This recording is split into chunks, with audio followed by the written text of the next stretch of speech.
A música é um idioma, é uma linguagem, mais do que ser uma arte. Eu também nunca tinha parado para pensar nisso, mas é uma maneira que a gente se comunica, né? E a gente construiu nossa relação usando essa língua que é a música. Então, para ela, é uma coisa tão natural. O que eu percebo de impactos positivos e diretos, assim, no desenvolvimento da criança?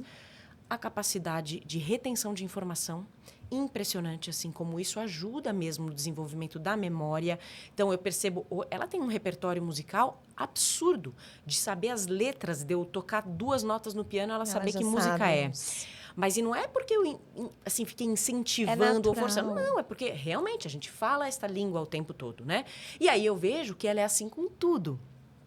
Figuras que ela vê, então, o pai dela, por exemplo, ele é ilustrador também, além de publicitário, ele é ilustrador. Então, ele, por outro lado, ele incentiva a coisa do visual. Então, ela tem a capacidade de olhar e já memorizar. Ela está sempre muito atenta a tudo. Então, é um desenvolvimento do lado sensível mesmo, né? Sim. E cognitivo, que eu acho importantíssimo, e criativo, que é, com nada, a gente se comunica, a gente se diverte, a gente aprofunda, a gente fala de problema, a gente fala de um monte de coisas, né? A gente dá ordens, a gente estabelece rotina. Então, eu percebo mesmo que, na prática, isso ajuda muito. E, além disso, né, as crianças, a gente que fala muito sobre isso, eu e a Nanda, as crianças, elas recebem a melodia, a canção, de uma forma muito mais aceitável para elas, né? Então, a Nanda até estava comentando que uma professora da escola da filha dela, da Maria Cecília, elas não gritam, elas não chamam as crianças, elas cantam. Que lindo. A gente estava no bosque... E aí, fazendo uma atividade, uma vivência entre os pais, né? É uma escola que tem a pedagogia Waldorf, não é uma escola convencional. Mas, mesmo assim, isso que as professoras trazem do canto, a forma com que elas se comunicam com a criança é muito especial. Porque a criança se conecta de tal forma que ela está o tempo todo atenta ao que as professoras estão cantando, porque é uma forma de linguagem, como você falou. Então, a gente estava no bosque e eu estava brincando com as duas assim. E a professora chamou... Cora, a amiguinha da Maria Cecília. Que graça. Cora. Só fez assim, porque a professora estava do outro lado, muito longe. Então, ao invés do grito, né? Sim, imagina ela, Cora, gritando. Não, ela não desperta a criança. Então, o canto, ele não desperta a criança para consciência. Porque no primeiro CTI, as crianças, elas não precisam dessa consciência despertada nelas, né? Elas têm que ser como se o pensamento, essa habilidade de pensar, de criar o pensar, fosse de uma maneira mais leve, mais natural. Que ela trouxesse outras coisas para ela, o movimento, o equilíbrio, lateralidade, o sentimento vital, antes do racional, do intelectual. Então, o corpo e o cérebro são preparados antes para depois receber o intelecto, que é o mais difícil, é o próximo passo do desenvolvimento. Então, tudo isso elas trazem como uma parte neutra da criança. É como se a criança fosse aprendendo dessa forma. Ela interioriza. Ela não precisa saber. Ela só sente. Perfeito. É lindo. É maravilhoso. E é uma coisa que a gente abandona ao longo da vida, né? Eu falo que a gente é muito cobrado para saber e pouco para o sentir, né? A gente deveria estar sempre... E aí eu acho que a maternidade traz isso de volta. A coisa do sentir. Você faz aquilo com o seu filho porque você sente que você tem que fazer, né? Então, isso também eu acho que é sempre bom reforçar, né? Para a gente confiar no que a gente sente, né? Enquanto mulheres, enquanto mães. E às vezes o saber demais pode atrapalhar, né? Mas que coisa mais linda. E, de fato, eu acho que a música ela tem esse encantamento mesmo, né? Parece uma magia. É isso. Você ouve a professora chamando a Cora, você fala, gente, tô dentro de um teatro musical, elas né? usam o canto para todas as atividades de comando. Então, o comando não existe como uma ordem e uma autoridade.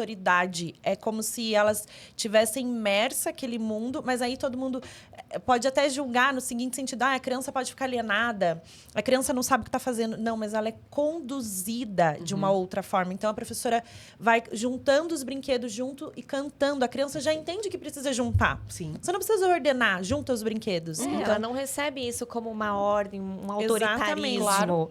Ela recebe de uma forma muito mais leve, né? Que e faz harmoniza. Parte do mundo. Isso, uma criança que ela tem o equilíbrio do pensar, do sentir, do agir, ela harmoniza o que está dentro dela. Então, todas as emoções, o que ela não consegue controlar, os desafios, os comportamentos desafiadores, né? Trazem para a criança esse equilíbrio, essa harmonia dentro dela. Porque a criança é o quê? Pureza. é um anjinho, não tem a como a página gente... em branco, né? Exatamente, é o que a gente imprime. Meu Deus, você trazendo a música para a vida dela, maravilhoso. Sim. E você traz todo esse lúdico através dos temas, né? Como que você chega nos temas? Quando você vai ali fazer uma música, compor uma música, da onde você tira esses temas? As coisas que eu fui fazendo foram mudando muito ao longo, né, desses 2, 3 anos especificamente. Então, primeiro, quando eu comecei a fazer, eu fazia muito música lúdica. Então, eu fazia o som da taça, uma brincadeira de bichinho, com a bexiga e tal. Só que aí eu lembro quando eu fiz a primeira música que esbarrava um pouco mais no educacional ou na coisa da rotina, que acho que foi o Bora Escovar os Dentes, foi a primeira que eu fiz, né? Que era com ela. Ela tava muito pequenininha e estavam as duas lá assim na frente do espelho, cantando Bora Escovar o Dente. Isso nasceu ali, da situação. Então, as músicas situacionais de rotina nascem na hora mesmo. E aí eu fui aprendendo a ter meu gravador sempre à mão, porque quando eu ia fazer atividade com ela, eu já começava a inventar uma música e falava, isso aqui tá bom? Aí eu pegava e gravava para não perder. Depois, com o amadurecimento e quando eu fui percebendo que as pessoas estavam usando nas suas casas, nas escolas, etc., veio para esse lado mais dos temas mais sensíveis e dos lados emocionais, né, das dimensões emocionais, que também muitas delas nasceram de momentos com a Kiara, sem eu pensar muito, e em outras porque as pessoas pediram. Então, gente falou assim, puxa, você tem uma música para acalmar o meu filho, você tem uma música para desligar a televisão. As demandas das mães. As demandas começaram a aparecer. E aí eu falei, cara, isso é muito legal, porque, de fato, é útil, né? Não, e o da unha. Tique, corta a unha. Gente, cortar a unha é um momento ali. A Maria Cecília, ela ama. Então, ela sempre, quando eu tô cantando pra ela, ela relembra essas coisas. Porque o que acontece? É naquele momento, eu preciso fazer aquilo, eu preciso que ela corte a unha. Então, não tem E você deixa esses momentos desafiadores, muitas vezes, né? Ele é desafiador, sim, Super. porque a criança não quer cortar a unha. Deixa mais leve. É um momento prazeroso. E aí, o mais maravilhoso é quando essas músicas, né? Aí elas passam a existir, beleza? Eu posto lá e aí começam a vir as histórias, falando, Elisa... Meu filho só começou a cortar a unha, deixar cortar a unha por causa da sua música. Eu botei um vídeo para eles verem, tal, e aí agora é super fácil, era um negócio que para mim era impossível. Sim. Então, a hora que você vê na prática a coisa acontecendo, é muito incrível, a diferença incrível, que você né? faz, né, no dia a dia dessas mães. E é um momento de conexão. Sim. Quando você canta com seu filho, olha essa hoje, conexão. assim, você olhando para Kiara, você não saberia como ela seria antes sem a música, mas o que você vê e fala... Nossa, a melodia, a canção, tudo isso que eu tô trazendo para ela, deixa ela dessa forma mais calma? Ou você acha que isso está impactando, que ela é essa criança por escutar, por fazer? Com certeza, né? Mas eu acho que sim. Bom, primeiro a musicalidade dela, natural, né? A rítmica.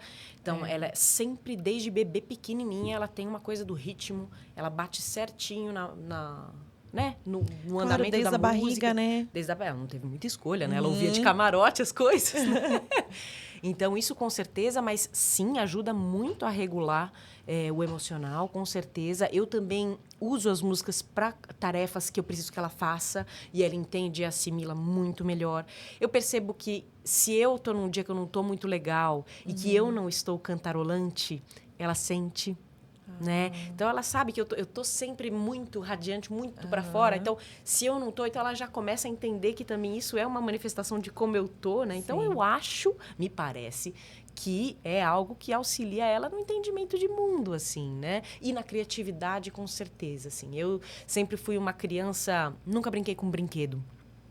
E ela também não brinca com brinquedo, né? A gente não tem esse hábito, ela não liga para brinquedo. Agora, se eu falar que isso aqui é uma princesa que tem um chapéu de caneca, acabou. A gente fica 1h30 contando a história da princesa do chapéu de caneca, sabe? Então, eu acho que isso é impacto direto por essa linguagem realmente que não é daqui, né? Então, é um outro caminho que faz e eles compreendem muito melhor, né? E quando você cria, né? Quando você traz isso para a criança, porque os brinquedos, eles são todos prontos, cheios de pilha, falam sozinho.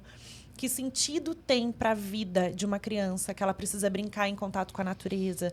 Ela precisa criar. Como você pegar qualquer coisa. Se eu inverter esse copo, ele tem um formato. Sim. Diferente do que a gente imagina que ele é para as coisas. Isso é mostrar para a criança que o mundo é bom. Né? É trazer essa consciência para a criança de uma outra forma. Não despertar ela para o mundo e falar, ó, tá aqui, ó, tá tudo pronto e entrega para a criança. Né? Eu acho que, assim, o lúdico... ele é o caminho mais efetivo para qualquer coisa, né? Assim, parece meio clichê falar isso, mas é muito verdade. Mas Só óbvio, precisa ser dito. E eu acho que a gente precisa reforçar sempre isso para também nós adultos, sabermos ser lúdicos, né? Porque eu vejo que tem muito adulto duro, né? Que não se permite ali a cantar ou a fazer uma coisa engraçada. Tirar esse chapéu de responsável que a gente tem o tempo todo, mães principalmente, né? Sempre ali em cima. Entrar na brincadeira, né? Da criança. Porque isso... E assim, ó, um exemplo do que aconteceu hoje na hora do almoço. A Kiara, graças a Deus, é uma criança que adora comer, gosta muito do mundo da cozinha, porque para mim é outra expressão de criatividade e também a nossa maneira de se comunicar e se aproximar. Então, ela foi criada em cima do balcão da cozinha, como boa italianinha. E a gente brinca muito com a comida enquanto a gente está comendo. Então, hoje, por exemplo, ela estava comendo uma salada de pepino antes da refeição. E aí ela falou, vai, me pergunta que sorvete que eu quero. Aí eu falei, tá, que sabor de sorvete você quer? Ela, eu quero uma bola de morango, uma bola de banana. Aí eu pegava 2 fatias de pepino e dava para ela e ela fingia que era o sorvete. Aí ela fazia o mesmo comigo. Então, assim, é muito legal, porque ali tem muita coisa. Não só a parte da nutrição, sucesso, ela comendo todos os legumes e verduras que ela poderia comer, mas tem uma coisa ali de criatividade sendo explorada. Imaginação, sendo muito... Só que, aí qual que é o lance? Ser lúdico dá trabalho. Ser lúdico é estar no tempo da criança. Então, aquela 1h ali que você está olhando no relógio que você tem que levar a criança para a escola, você tem que, assim, ó, conseguir encontrar o caminho da ludicidade dentro da rotina. E isso é o desafiador, isso é o que faz muitas vezes as pessoas desistirem deste caminho, né? Mas vale tanto a pena.